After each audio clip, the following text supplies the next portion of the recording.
Hai, Assalamualaikum. Kembali lagi dengan Mistari dalam pelajaran Bahasa Indonesia. Nah, untuk kali ini kita sudah masuk ke bab kedua tentang teks narasi. Ada yang tahu apa itu narasi? Teks narasi disebut juga sebagai teks imajinasi atau imajinatif. Sesuai dengan namanya, teks tersebut merupakan rekaan atau hayalan dari pengarangnya. Cerita itu tidak berdasarkan fakta. Teks narasi bentuknya bermacam-macam. Ada yang berbentuk cerpen, dongeng, novel, fabel, dan lain sebagainya. Semua cerita tersebut merupakan cerita rekaan yang dibentuk dari unsur-unsur yang sama, misalnya tokoh, latar, urutan kejadian, dan sebagainya. Beberapa contoh cerita narasi yang terkenal di dunia, misalnya Harry Potter, Lord of the Rings, dan sebagainya. Ananda pasti tahu kan? Tujuan dari teks narasi: 1. Menyampaikan hiburan atau pengalaman yang baik untuk pembaca. Yang kedua, menyampaikan informasi atau wawasan. Yang ketiga, menyampaikan pengalaman yang indah dari pengarang kepada pembaca. Sedangkan ciri-ciri teks narasi adalah yang pertama, merupakan pengalaman dari kehidupan penulis. Yang kedua, kejadiannya merupakan imajinasi, boleh berhubungan dengan fakta tetapi tidak keseluruhan merupakan fakta.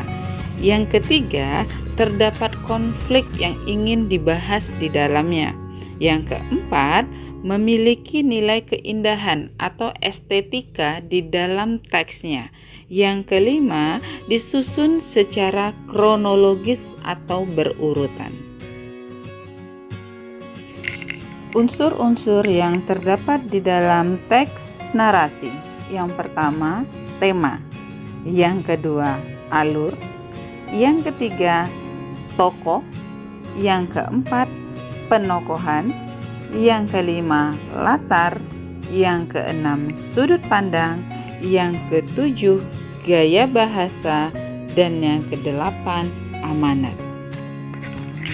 Tema adalah gagasan yang menjadi bagian utama yang terdapat dalam cerita. Misalnya, tema tentang kemanusiaan, kekuasaan, persahabatan, dan lain sebagainya. Yang kedua, alur.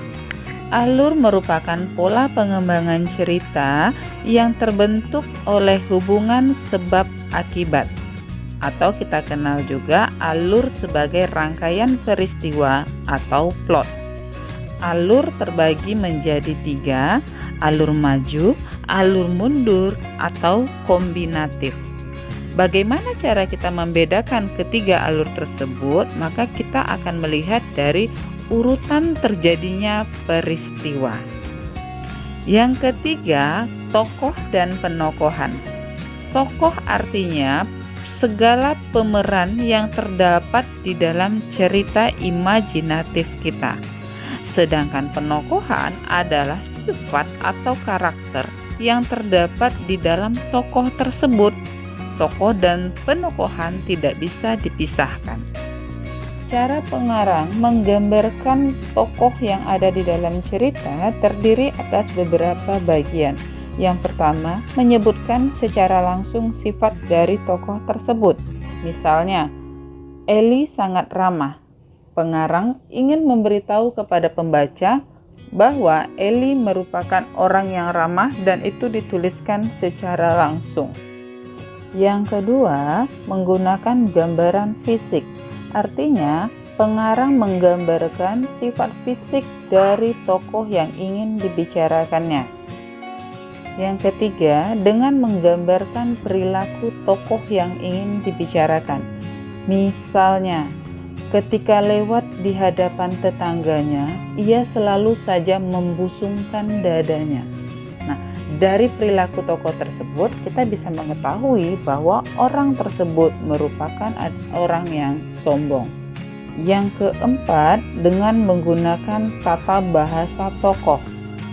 Artinya, dari ucapan yang dikatakan oleh tokoh, kita bisa mengetahui bagaimana sifat yang ingin dikemukakan pengarang terhadap tokoh tersebut. Yang kelima, berdasarkan lingkungan kehidupan tokoh. Misalnya, bagaimana kehidupan kamarnya, bagaimana keadaan yang ada di sekitar kamarnya. Jika pengarang menggambarkan kamarnya berserakan, berarti kita bisa mengetahui bahwa tokoh tersebut adalah orang yang pemalas. Unsur cerita narasi berikutnya adalah latar. Latar terdiri atas 3, latar waktu, latar tempat, dan latar suasana. Unsur berikutnya ialah sudut pandang. Sudut pandang atau point of view adalah posisi pengarang di dalam membawakan cerita.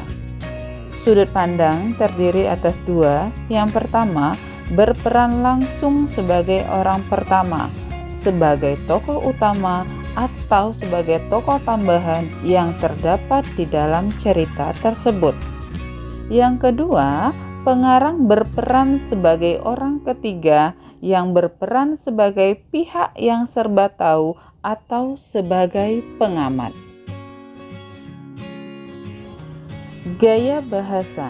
Gaya bahasa berfungsi menciptakan suatu nada atau suasana tertentu yang mampu memperlihatkan hubungan dan interaksi antara sesama tokoh. Gaya bahasa tergantung kepada karakter tokoh yang ingin diceritakan oleh pengarang. Terakhir, kita kenal dengan yang namanya amanat. Amanat merupakan ajaran moral atau pesan yang hendak disampaikan pengarang kepada pembaca melalui karyanya. Amanat biasanya tidak akan jauh dari tema yang ingin disampaikan. Nah, demikianlah materi kita hari ini yang membahas tentang unsur-unsur yang terdapat di dalam teks narasi. Untuk menambah pengetahuan dan referensi Ananda, silakan Ananda mempelajari pada buku mandiri halaman 24.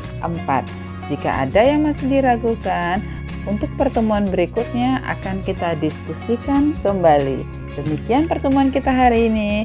Assalamualaikum warahmatullahi wabarakatuh.